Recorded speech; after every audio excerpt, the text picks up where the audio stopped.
Assalamualaikum warahmatullahi wabarakatuh.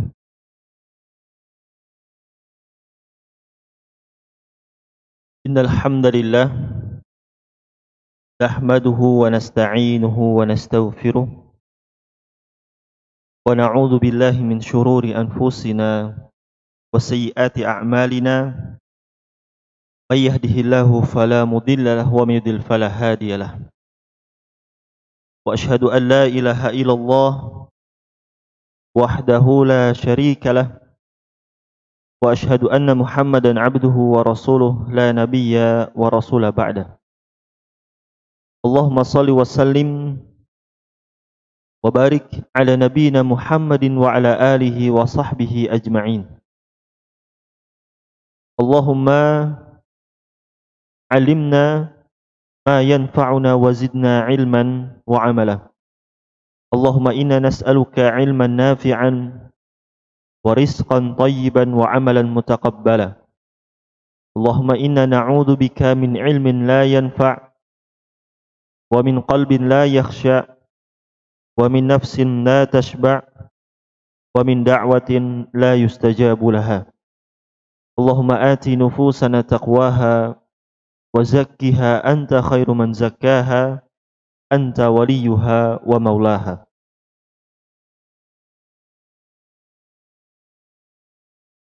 Ikhwani fiddin yang dirahmati oleh Allah Subhanahu wa taala. Alhamdulillah kita bersyukur kepada Allah Subhanahu wa taala atas segala limpahan nikmat yang Allah Subhanahu wa taala berikan kepada kita semua. Sehingga dengan nikmatnya tersebut kita bisa menjalankan aktivitas-aktivitas kita bisa menjalankan kewajiban-kewajiban kita bisa melaksanakan ketaatan-ketaatan yang Allah Subhanahu wa taala perintahkan kepada kita. Dan kita berdoa meminta kepada Allah Subhanahu wa taala dengan nama-namanya yang indah dan sifat-sifatnya yang mulia, agar Allah Subhanahu wa taala menerima amal saleh kita laksanakan dan menjadikan itu semua sebagai pemberat timbangan kita kelak di hari kiamat. Ikhwani fiddin yang dirahmati oleh Allah Subhanahu wa taala, salawat dan salam senantiasa tercurah kepada junjungan kita Nabi besar Muhammad sallallahu alaihi wasallam, kepada para sahabat beliau, orang-orang yang setia mengikuti petunjuk beliau hingga hari kiamat kelak. Ikhwani fiddin yang dirahmati oleh Allah Subhanahu wa taala, lanjutkan kembali pembahasan tentang kitab Al-Usul Ats-Tsalatsah, 3 pondasi yang ditulis oleh Syekh Muhammad bin Abdul Wahhab rahimahullahu taala, yang mana kita telah sampai pada macam-macam ibadah. Sampai pada macam-macam ibadah. Yang mana Syekh Muhammad bin Abdul Wahhab rahimahullahu taala, beliau menyebutkan di antara macam-macam ibadah yang diperintahkan kepada kita.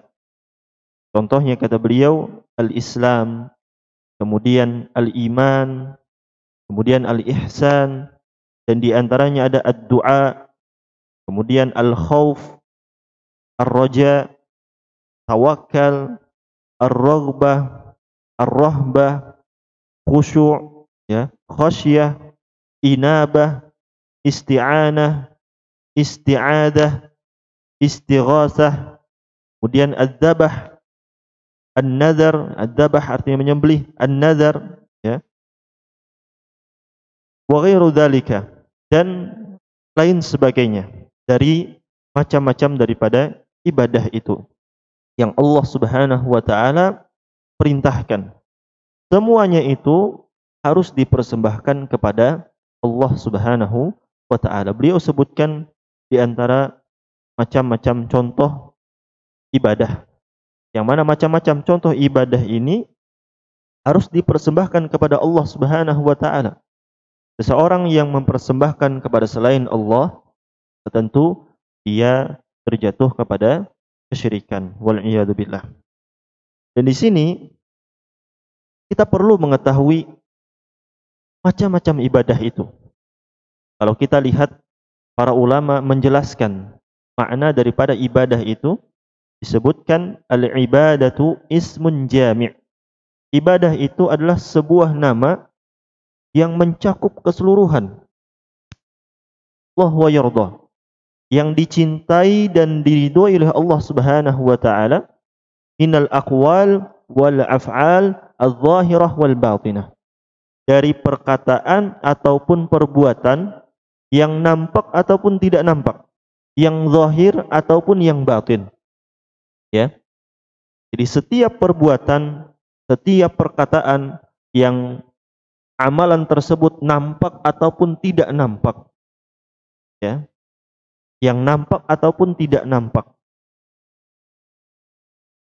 dan Allah Subhanahu wa taala mencintai hal tersebut, Allah Subhanahu wa taala meridhoi hal tersebut, maka itu adalah ibadah apapun yang dilakukan.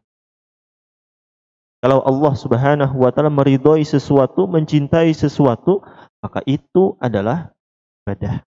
Dan cara untuk mengetahui Allah Subhanahu wa taala ridho atas apa yang kita ucapkan, atas apa yang kita lakukan, Allah Subhanahu wa taala mencintai dan Allah meridhoinya, adalah dengan melihat bahwasanya Allah memerintahkan tersebut. Melihat di dalam Al-Qur'an bahwasanya Allah Subhanahu wa taala memerintahkannya. Melihat di dalam hadis Nabi sallallahu alaihi wasallam bahwasanya Nabi sallallahu alaihi wasallam memerintahkan kita untuk melakukan hal tersebut. Karena tidak mungkin Allah Subhanahu wa taala memerintahkan kita sesuatu dan Allah benci kepada sesuatu tersebut. Tentu ketika Allah memerintahkan kita untuk melakukan sesuatu, artinya Allah Subhanahu wa taala ridha dan Allah Subhanahu wa taala mencintai perbuatan tersebut. Berbeda dengan sebaliknya. Ketika Allah Subhanahu wa taala melarang kita untuk melakukan suatu perbuatan, maka perbuatan tersebut termasuk daripada kemaksiatan. Ya, termasuk daripada kemaksiatan yang harus kita hindarkan, yang harus kita jauhi. Kalau Allah Subhanahu wa taala perintahkan, berarti Allah Subhanahu wa taala cinta dan Allah Subhanahu wa taala ridha terhadap apa yang Allah Subhanahu wa taala perintahkan tersebut. Cara untuk mengetahui amalan ini dicintai dan diridhoi oleh Allah Subhanahu wa taala adalah dengan melihat dalil-dalil. Dengan melihat di dalam Al-Qur'an, melihat di dalam hadis Nabi sallallahu alaihi wasallam, apakah ada perintahnya ataukah tidak ada. Makanya para ulama menyebutkan hukum asal daripada ibadah itu adalah haram. Al-aslu fil ibadati haram. Hukum asal daripada ibadah itu adalah haram. Haram itu artinya tidak boleh dilakukan sama sekali. Sampai ada dalil yang memerintahkan kita untuk melakukan ibadah tersebut. Ini dalam masalah ibadah. Berbeda dengan masalah muamalah. Kalau di dalam masalah muamalah, hukum asal daripada muamalah itu adalah mubah. Diperbolehkan. Sampai ada dalil yang mengharamkannya. Jual beli boleh. Kapan jual beli itu diharamkan? Ketika ada di dalamnya sesuatu yang diharamkan oleh Allah seperti hanya riba. Ya, seperti hanya ada di dalamnya riba. Maka jual beli tersebut menjadi haram. Berbeda dengan ibadah. Kalau ibadah, maka kita diam. Tidak boleh melaksanakan sampai ada perintah dari Allah Subhanahu wa taala, sampai ada perintah dari Nabi sallallahu alaihi wasallam. Baru kita lakukan. Ya. Para ulama menyebutkan, ulun ulangi sekali lagi, aslu fil ibadati haram. Hukum asal daripada ibadah itu adalah haram, tidak boleh dilaksanakan. Hatta dalad dalilu ala fi'liha, sampai ada dalil yang memerintahkan kita untuk melaksanakan ibadah tersebut. Hukum asal sembahyang atau salat, hukum asalnya haram, sampai ada perintah dari Allah Subhanahu wa taala untuk melaksanakan salat tersebut. Ya, sampai ada perintahnya untuk melakukan salat tersebut, baru kita melaksanakan ibadah. Inilah kita penting untuk mengetahui macam-macam daripada ibadah. Ibadah adalah sebuah nama yang mencakup keseluruhan. Artinya nih ibadah macamnya banyak banget. Sedangkan yang disebutkan oleh Syekh Muhammad bin Abdul Wahhab rahimahullahu ta'ala, ini ada beberapa daripada macam-macam ibadah. Beberapa contoh-contoh daripada ibadah. Ya. Dan ibadah itu sangatlah banyak sekali macamnya. Dan kita perlu mempelajarinya. Kenapa kita perlu mempelajari macam-macam ibadah? Kenapa kita perlu mempelajari tentang kesyirikan? Kenapa kita perlu mempelajari tentang tauhid? Kita perlu mempelajari macam-macam daripada ibadah itu adalah agar kita mempersembahkan ibadah tersebut benar-benar kepada Allah. Nah, sebagian orang dia tidak sadar, oh ini ibadah atau bukan. Karena dia tidak tahu bahwasanya ini adalah ibadah, akhirnya dia mempersembahkan kepada selain Allah. Wal-iyadu billah. Sehingga dia pun terjatuh kepada kesyirikan tanpa dia sadari. Dan tentu kita semua berlindung kepada Allah Subhanahu wa taala dari kesyirikan yang kita ketahui, dan kita meminta ampun kepada Allah Subhanahu wa taala atas kesyirikan yang tidak kita ketahui. Di sini pentingnya kita belajar mengetahui mana yang termasuk daripada kesyirikan, mana bentuk-bentuk ibadah, agar kita mempersembahkan hanya kepada Allah Subhanahu wa taala, agar kita tidak mempersembahkan ibadah tersebut kepada selain Allah, yang ujung-ujungnya nanti kita terjerumus kepada kesyirikan. Yang pertama, ini beliau menyebutkan tentang ad-du'a. Beliau menyebutkan di antara contoh yang pertama bentuk daripada ibadah itu adalah doa. Wad dalilu qauluhu ta'ala, dan dalilnya adalah firman Allah Subhanahu wa taala, wa annal masajida lillah, dan sesungguhnya dan bahwasanya masjid-masjid adalah kepunyaan Allah, adalah milik Allah Subhanahu wa taala. Fala tad'u ma'allahi ahada. Kata Allah Subhanahu wa taala, janganlah kalian berdoa ya kepada selain Allah, dan berdoa pula kepada Allah. Selain berdoa kepada Allah, meminta kepada Allah Subhanahu wa taala, di sisi lain juga berdoa meminta kepada selain Allah Subhanahu wa taala. Kemudian beliau menyebutkan, faman sarafa minha syai'an li ghairillah, barang siapa yang mempersembahkan ibadah tersebut kepada selain Allah Subhanahu wa taala, fahuwa musyrikun kafirun, maka dia terjatuh kepada kesyirikan. Ya, maka dia terjatuh kepada kesyirikan. Wad dalilu qauluhu ta'ala, kemudian dalilnya firman Allah Subhanahu wa taala, wa man yad'u ma'allahi ilahan akhar la burhana lahu bih fa innama hisabuhu 'inda rabbih innahu la yuflihul kafirin. Dan barang siapa, wa man yad'u ma'allahi ilahan akhar, barang siapa yang berdoa kepada Allah Subhanahu wa taala bersama dengan sesembahan yang lain. Ini ada kalimat, ada kata ma'a. Ma'a itu artinya bersama.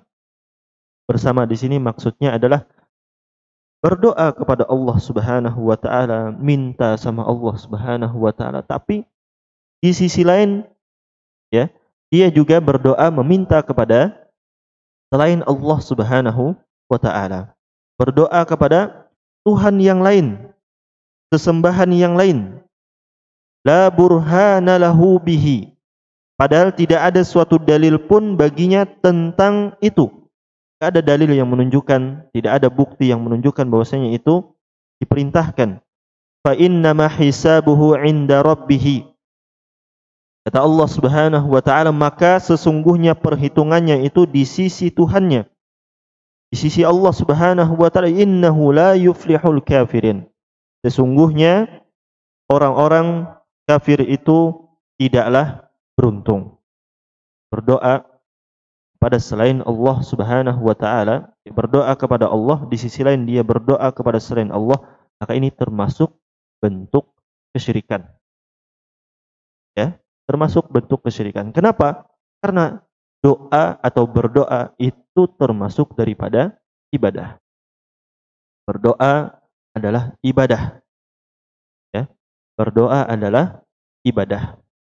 Maka seseorang tidak boleh mempersembahkan ibadah kepada selain Allah Subhanahu wa taala. Orang yang mempersembahkan ibadah di antaranya adalah doa, ya berdoa kepada selain Allah Subhanahu wa taala, dia telah terjatuh kepada kesyirikan, wal iyad billah. Ya. Dan Allah Subhanahu wa taala juga menyebutkan ilahan akhar. Sebutkan dalam bentuk nakirah, dalam bentuk umum. Maka sesembahan apa saja selain Allah Subhanahu wa taala tidak boleh meminta kepadanya. Ya.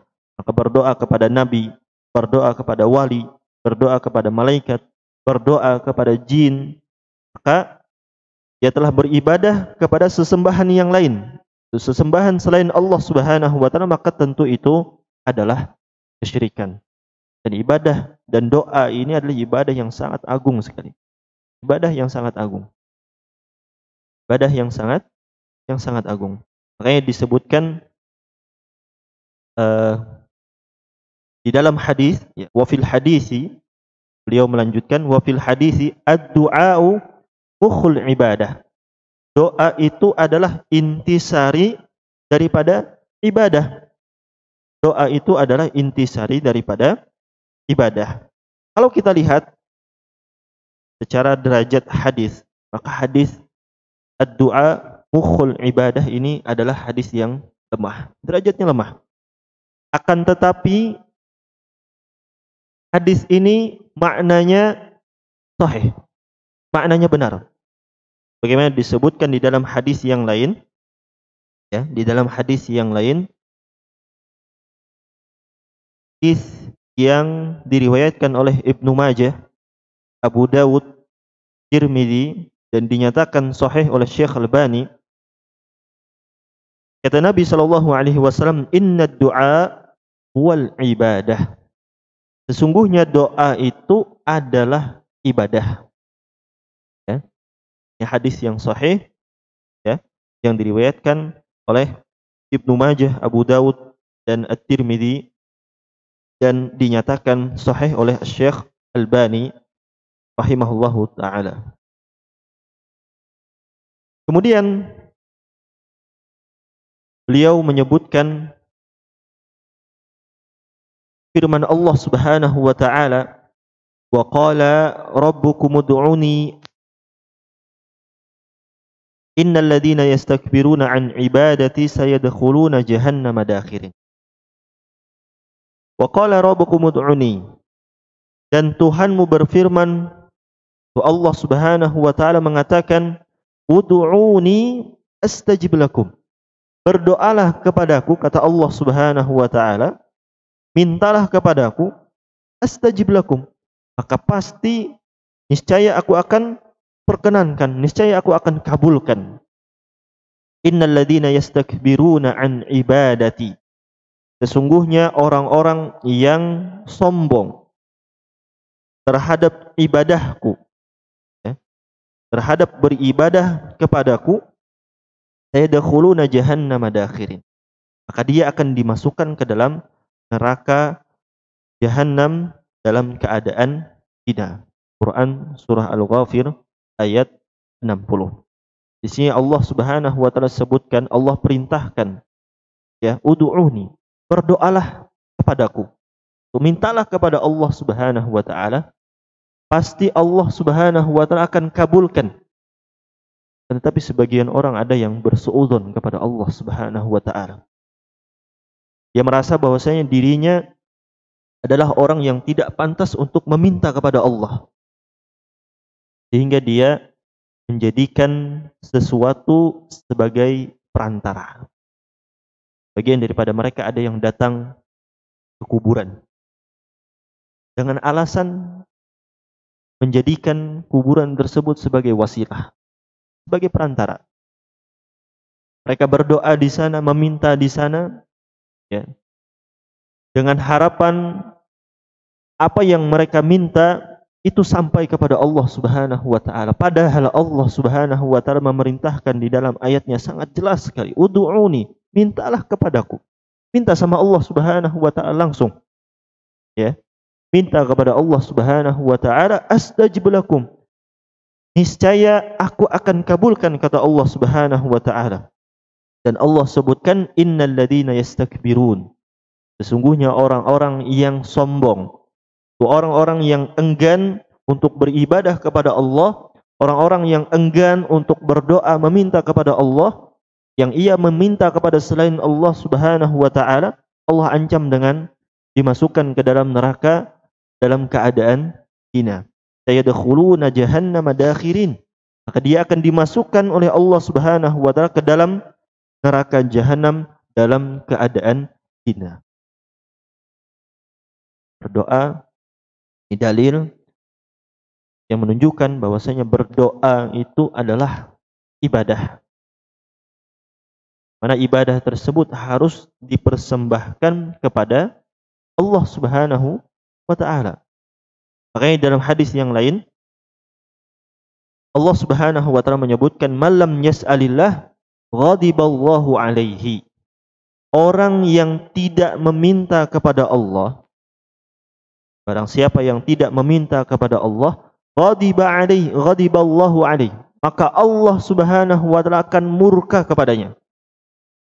Seorang yang meminta kepada selain Allah, maka Allah Subhanahu wa taala akan murka padanya. Itu termasuk daripada bentuk kesyirikan. Sebagian orang-orang musyrikin, khusus orang-orang musyrikin terdahulu, mereka itu beribadah, berdoa, meminta kepada Allah, di sisi lain meminta kepada selain Allah. Ketika mereka berada di atas kapal, ya, di lautan, maka mereka berdoa kepada Allah Subhanahu wa taala dengan ikhlas begitu luar biasa. Akan tetapi ketika mereka diselamatkan oleh Allah Subhanahu wa taala dari lautan tersebut, maka mereka melakukan kesyirikan kembali. Mereka berdoa kepada selain Allah Subhanahu wa taala.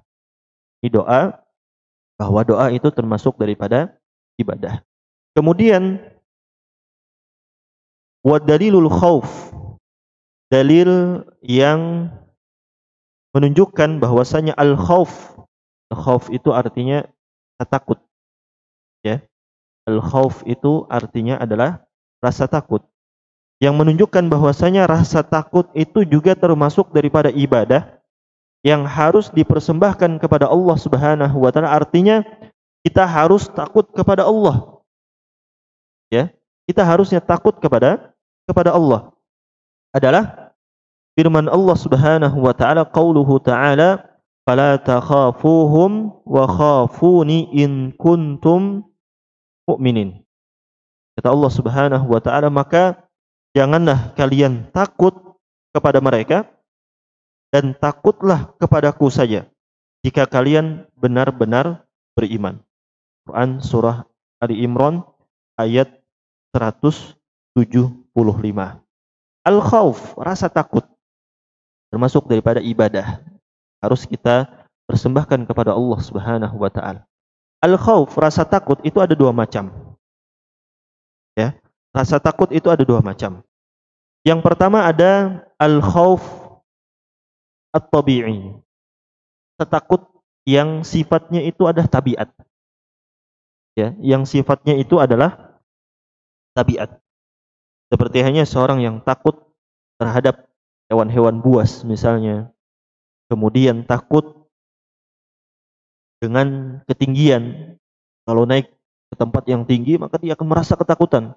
Ketika berjumpa hewan-hewan seperti hanya singa, harimau, maka dia takut begitu luar biasa ya, takut. Takut kalau dimangsa.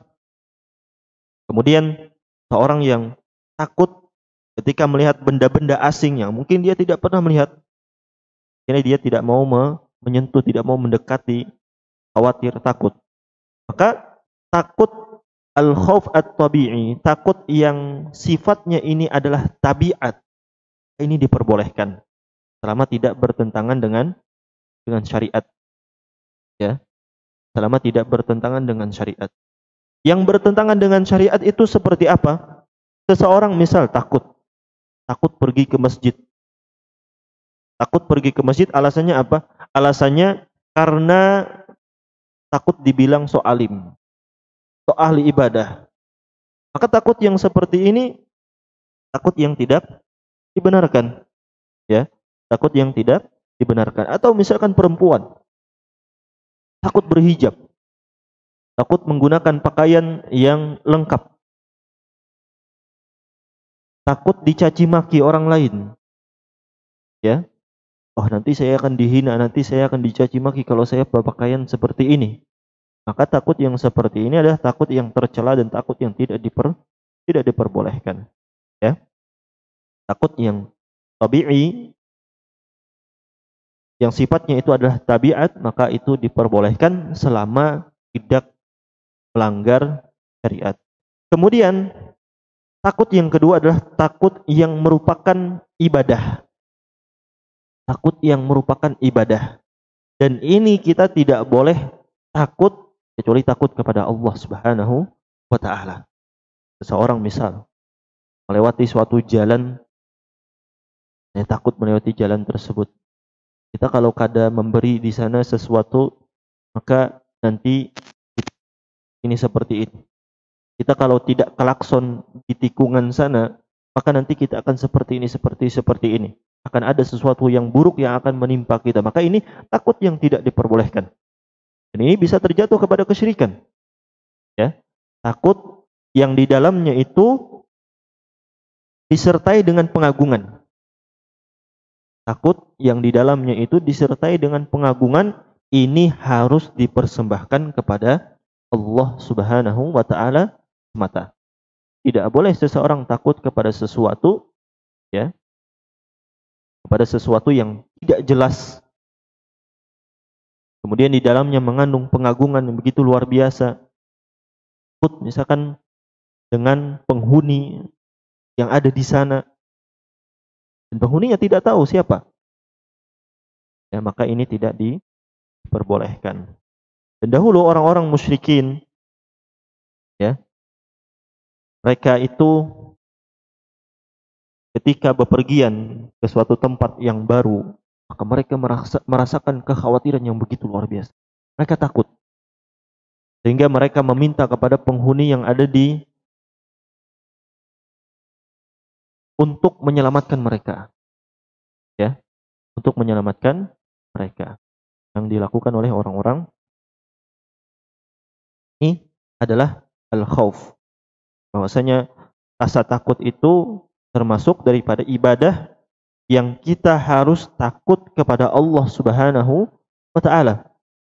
Harus kita persembahkan kepada Allah Subhanahu wa taala, yang artinya takut yang disertai dengan pengagungan. Kalau takut secara, maka takut tersebut diperbolehkan, ya, selama tidak melanggar syariat. Kemudian yang ketiga, wa dalilur raja. Dalil ar-raja. Raja itu artinya berharap. Ya, ar-raja artinya adalah berharap. Bahwa berharap ini harus berharap kepada Allah Subhanahu wa taala, tidak boleh berharap kepada selain Allah. Adalah firman Allah Subhanahu wa taala, qauluhu ta'ala, "Faman kana yarju liqa'a rabbih falyamal 'amalan shalihan wa la yusyrik bi'ibadati rabbih ahada."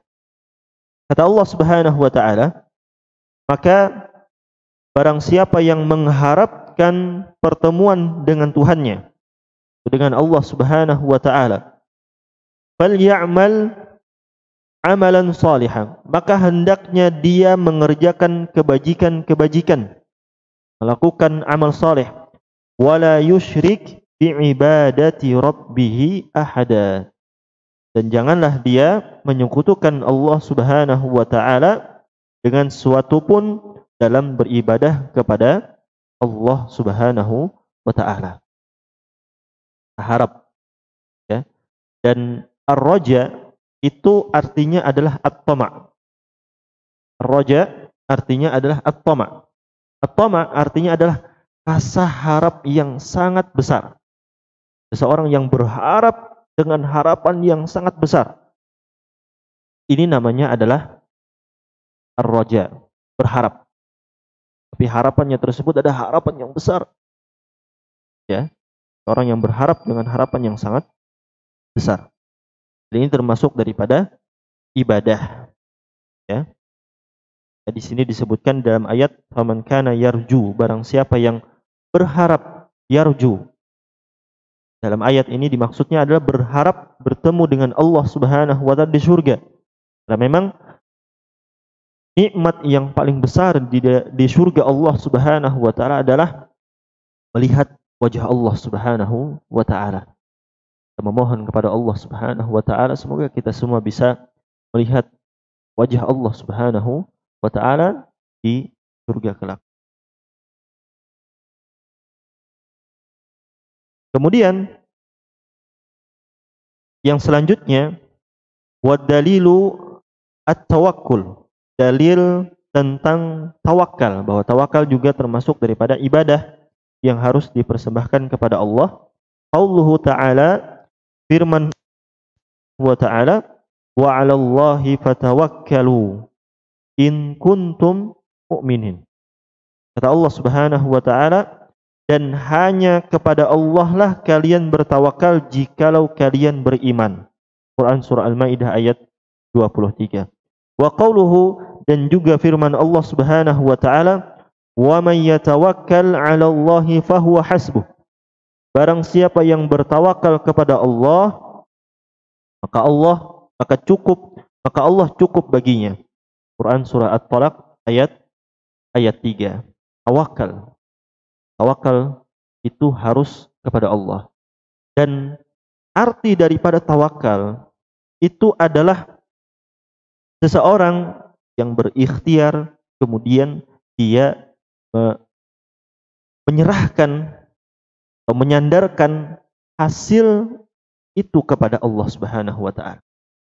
Seseorang yang bertawakal itu bukan hanya sekedar dia pasrah semuanya, lepas diri sudah, tidak. Akan tetapi tawakal itu harus disertai dengan ikhtiar, harus disertai dengan usaha. Seseorang yang ingin mendapatkan rizki dari Allah Subhanahu wa taala ketika mencari nafkah, dia harus bertawakal kepada Allah. Akan tetapi dia juga harus berikhtiar. Seperti hanya yang Rasulullah SAW gambarkan di dalam hadis tentang burung. Yang ketika dia di pagi hari dalam keadaan perut kosong, dia keluar dari sangkarnya. Tidak mungkin burung tersebut dia malah diam karena dia lapar dan dia diam di dalam sangkarnya, tidak mungkin. Dia keluar dari sangkarnya dan di sore hari dia kembali dengan perut yang kenyang. Ya, begitu pula kita. Jika kita mencari rizki Allah Subhanahu wa taala, kita diperintahkan untuk bertawakal kepada Allah Subhanahu wa taala. Kita harus menyertai tawakal kita itu, dan harus ada di dalam tawakal kita itu ikhtiar. Ada usaha yang kita lakukan. Dan untuk hasilnya kita serahkan kepada Allah Subhanahu wa taala. Selebihnya kita sudah berusaha dan hasilnya kita serahkan kepada Allah Subhanahu wa taala, dan itulah tawakal, ya, bukan orang yang pasrah diam saja ingin dapat rizki dari Allah Subhanahu wa taala tetapi diam saja di rumah. Atau dia mungkin punya pekerjaan yang dikerjakan secara online, mungkin ya di rumah. Tapi kalau dia pekerjaannya misalkan pekerjaan di luar rumah, dia tidak mau keluar rumah, ingin dapat rizki dari Allah tapi diam di rumah, maka itu bukan tawakal, itu namanya pasrah. Ya. Itu namanya adalah pasrah. Kemudian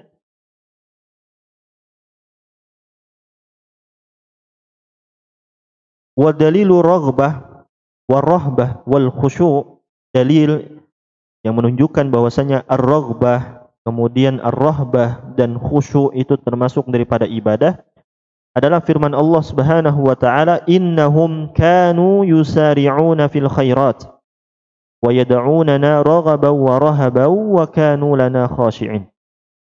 Dalilnya adalah firman Allah Subhanahu wa taala, sesungguhnya mereka adalah orang-orang yang bersegera untuk melakukan kebaikan-kebaikan.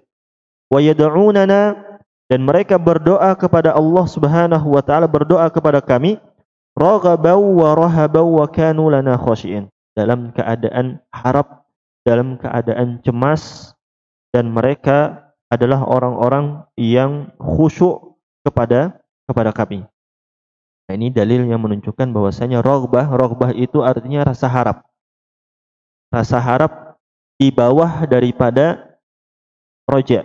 Roja artinya harap dan raghbah juga harap. Akan tetapi ini mirip ya. Akan tetapi berbeda. Mirip akan tetapi berbeda. Kalau Al-Imam Ibnu Qayyim rahimahullahu taala menyebutkan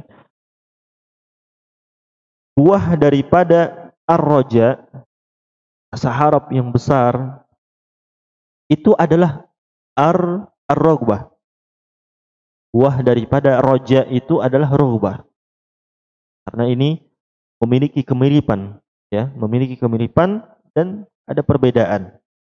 Begitu pula al-khauf, rasa takut. Rasa takut dan ar-rahbah, rahbah itu artinya juga rasa takut.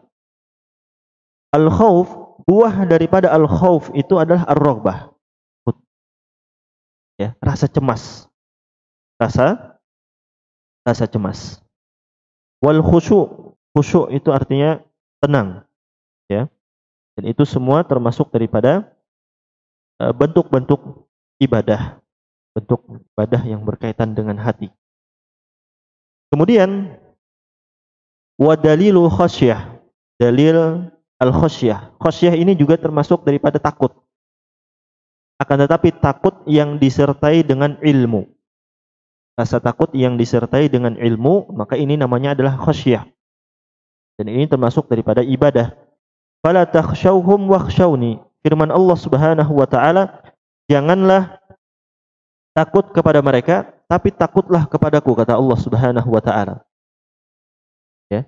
Dan al-khasyah adalah rasa takut yang disertai dengan ilmu.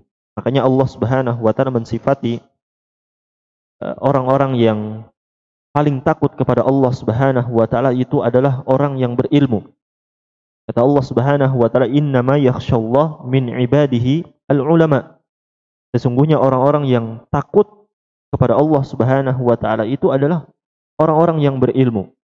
Ya, orang-orang yang berilmu. Khasyah, tingkatannya lebih di atas daripada al-khauf.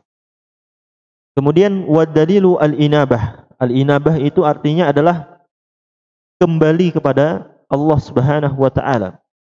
Adalah firman Allah Subhanahu wa taala, wa anibu ila rabbikum wa aslimulah.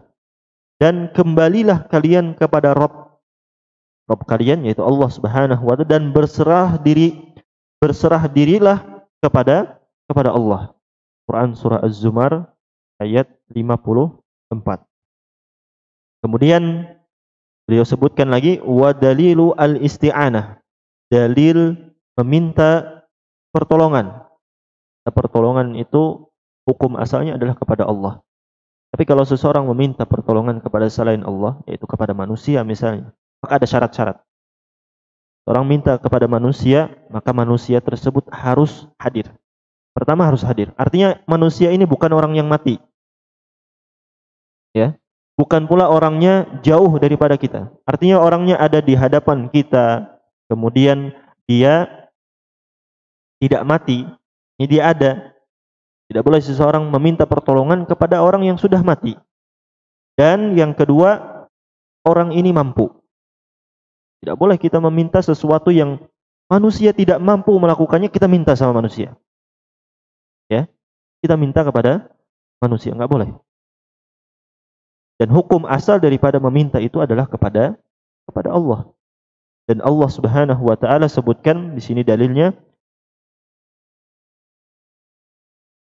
iyyaka na'budu wa iyyaka nasta'in. Hanya kepada Engkau kami beribadah, kepada Allah Subhanahu wa taala kami beribadah, dan hanya kepada Engkau kami meminta pertolongan. Dan Rasulullah sallallahu alaihi wasallam menyebutkan di dalam hadisnya, wa fil hadis wa idza sta'anta fasta'in billah. Ini perintah dari Nabi sallallahu alaihi wasallam. Apabila engkau meminta pertolongan, maka minta tolonglah kepada Allah. Seseorang yang senantiasa meminta pertolongan kepada Allah, ini menunjukkan bahwa tauhidnya adalah tauhid yang kokoh, tauhid yang kuat. Ya. Hanya para sahabat itu meminta pertolongan senantiasa kepada Allah, bahkan hal yang kecil pun, sendal putus, minta berdoa sama Allah, meminta kepada Allah. Ya, mengeluh sama Allah Subhanahu wa taala, kenapa sandal putus, Allah perbaiki. Semua hal-hal yang kecil minta sama Allah Subhanahu wa taala. Kemudian wa dalilu al-isti'adah, dalil meminta perlindungan. Isti'adah itu artinya meminta perlindungan. Harus meminta perlindungan kepada Allah Subhanahu wa taala. Meminta perlindungan yang di dalamnya disertai dengan pengagungan. Harus meminta perlindungan kepada Allah. Dan ini dalilnya sebenarnya banyak. Tetapi di sini beliau rahimahullahu taala menyebutkan beberapanya saja. Qauluhu ta'ala, firman Allah Subhanahu wa taala, qul a'udzu birabbil falaq. Aku berlindung kepada Rabb yang menguasai al-falaq, yaitu waktu fajar. Ya. Dan qul a'udzu birabbin nas. Firman Allah Subhanahu wa taala, katakanlah aku berlindung kepada Rabb-nya manusia. Kemudian wad dalilu al-istighatsah. Istighatsah, dalil tentang istighatsah. Bahwasanya istighatsah ini artinya seseorang yang meminta, mirip sama isti'anah, tapi istighatsah ini meminta pertolongan dalam keadaan genting, dalam keadaan sempit, meminta sama Allah Subhanahu wa taala. Adalah firman Allah Subhanahu wa taala, "Idz tastaghitsuna rabbakum fastajaba lakum." Adapun dalil tentang istighatsah, ingatlah ketika engkau memohon pertolongan kepada Tuhanmu, lalu diperkenankannya bagimu. Istighatsah, terus meminta pertolongan kepada Allah dalam keadaan sempit. Wa dalilud dzabh, dalil tentang menyembelih, az-zabah. Qauluhu ta'ala, firman Allah Subhanahu wa ta'ala, qul innani hadani rabbi ila siratim mustaqim. Katakanlah sesungguhnya aku telah ditunjuki oleh Tuhanku, yaitu Allah Subhanahu wa ta'ala, kepada jalan yang lurus. Dinan qayyiman, agama yang benar. Millata Ibrahim hanifa, agama Nabi Ibrahim adalah agama yang lurus. Wa ma kana minal musyrikin, dan dia bukanlah termasuk orang-orang yang musyrik atau menyekutukan Allah. Qul inna salati, katakanlah sesungguhnya salatku, wa nusuki, dan nusukku, wa mahyaya, dan hidupku, wa mamati, dan matiku, lillahi rabbil alamin. Nusuk di sini artinya adalah sembelihan, ya. Dan segala macam bentuk sesembelihan, mau itu adalah kurban Idul Adha, mau itu adalah akikah, mau itu adalah menyembelih ketika berhaji, maka semua itu harus dipersembahkan kepada Allah. Tidak boleh seseorang beribadah, tidak boleh seseorang menyembelih untuk selain Allah. Menyembelih untuk kuburan fulan, menyembelih untuk guru si fulan, dan lain sebagainya. Itu tidak diperbolehkan. Ya. Itu tidak diperbolehkan menyembelih. Kemudian selanjutnya, afwan, kita habiskan ayatnya. La syarika lahu, tidak ada sekutu baginya. Wa bidzalika umirtu, dan demikianlah aku diperintahkan. Wa ana awwalul muslimin, dan aku adalah orang yang berlepas, orang yang pertama yang berlepas Muslim. Wa minas sunnah, dan dari Allah Subhanahu wa taala melaknat orang yang menyembelih untuk selain Allah. La'anallah man dzabaha li ghairillah. Allah melaknat orang yang menyembelih untuk selain Allah Subhanahu wa taala. Wa dalilun nadar, kemudian dalil tentang nadar, bahwasanya bernadar ini juga termasuk daripada ibadah. Harus bernadar kepada Allah. Dan nadar ini termasuk bentuk sumpah. Seseorang yang dia bersumpah karena Allah Subhanahu wa taala ketika mendapatkan sesuatu untuk melakukan ibadah. Ya. Untuk melakukan ibadah. Dan ini sama seperti hanya sumpah. Kenapa? Karena kafarat daripada nadar itu sama seperti hanya sumpah. Ya. Kafarat daripada sumpah ataupun nadar itu yang pertama membebaskan budak. Kalau tidak mampu membebaskan budak, maka dia bisa memberi makan ataupun memberi pakaian kepada orang-orang miskin. Sebutkan minimal 10 orang miskin. Ya. Kalau makan berarti 1 mud, kalau pakaian yang dibutuhkan. Kalau tidak mampu, maka dia bisa berpuasa 3 hari. Kalau orang yang melanggar nadarnya, bernadar misalkan, saya kalau lulus ujian maka saya akan bersedekah. Akan tapi ketika lulus dia tidak melakukan sedekah tersebut, maka dia harus membayar kafarat. Ya, dia harus membayar kafarat. Kalau saya diterima bekerja di sini, maka saya akan mengumrohkan orang tua saya, misal. Akan tetapi setelah dia lulus, setelah dia bisa bekerja di tempat tersebut, akan tapi dia tidak melaksanakan apa yang dia nadarkan, ya, maka dia harus membayar kafarat. Dan nadar itu harus dipersembahkan kepada Allah Subhanahu wa taala. Tidak boleh seorang bernadar kepada selain Allah. Saya lulus, maka nanti saya akan ke kuburan fulan untuk meminta. Tidak boleh. Ya, bernadar yang seperti ini tidak diperbolehkan, karena nadar itu termasuk daripada bentuk pengagungan. Firman Allah Subhanahu wa taala, yufuna bin nadri, mereka menunaikan nadar mereka, wa yakhafuna yawman kana syarruhu mustatira, dan takut akan sesuatu hari yang azabnya itu merata di mana-mana. Ini beberapa macam-macam ibadah atau contoh ibadah yang disebutkan oleh Syekh Muhammad bin Abdul Wahhab rahimahullahu taala. Ini beberapanya. Dan masih banyak lagi macam-macam ibadah yang lainnya yang perlu kita pelajari agar kita mempersembahkan hal tersebut hanya kepada Allah, tidak mempersembahkan kepada selain Allah Subhanahu wa taala. Mungkin sampai di sini dulu yang dapat ulun sampaikan. Insyaallah kita akan lanjutkan tentang ma'rifatu dinil Islam, al-aslus tsani, pokok yang kedua. Insyaallah di pertemuan yang lain. Pokok yang kedua adalah ma'rifatu dinil Islam, mengenal agama Islam. Wallahu ta'ala a'lam, wa sallallahu ala nabiyyina Muhammadin wa ala alihi wa sahbihi ajma'in. Subhanakallahumma rabbana wa bihamdika asyhadu an la ilaha illa anta astaghfiruka wa atubu ilaik. Wassalamu alaikum warahmatullahi wabarakatuh.